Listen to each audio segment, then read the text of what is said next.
हिंदुस्तान की रियासत पंजाब के शहर अमृतसर में पीर को धमाका हुआ, जिससे पूरे शहर में खौफो हरासा फैल गया। हिंदुस्तान की सरकारी खबर रसा एजेंसी UNI के मुताबिक रियासत पंजाब में जलंधर पार्लिमानी सेनेट के लिए इलेक्शन से पहले शहर अमृतसर में धमाकों का सिलसिला जारी है।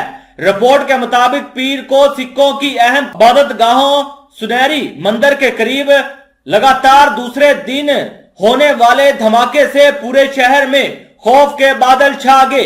रिपोर्ट के मुताबिक यह धमाका पीर की सुबह 6:30 बजे गोल्डन टेम्पल के करीब हेरिटेज स्ट्रीट पर इसी जगह हुआ जहां एक दिन पहले भी धमाका हुआ था। धमाके का वक्त सड़क पर आमदोरफ्त बहुत कम थी, इसीलिए धमाके से किसी जानी नुकसान की कोई इतला नहीं है। धमाके के फौरन बाद पुलिस की भारी नफरी फायरिंग टीम के साथ जाए हादसा पर पहुंच गई और तफ्तीश शुरू कर दी। इस सिलसिले में मजीद तफसीलात नहीं बताई गई हैं। बाज हलकों का कहना है कि जलंधर हर लोकसभा इलेक्शन के पेश नजर इस धमाके का मकसद लोगों में खौफो हरासा फैलाकर इलेक्शन में टर्न आउट को मुतासिर करना हो सकता है। मैं आपको मजीद बताता चलूं कि हफ्ते के रोज भी यहाँ पर धमाका हुआ था।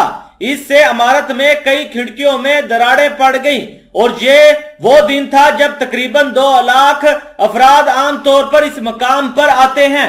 मार्च में पंजाब में पुलिस ने एक सिख अलहदगी पसंद की गिरफ्तारी के लिए बड़े पैमाने पर तलाशी शुरू की थी।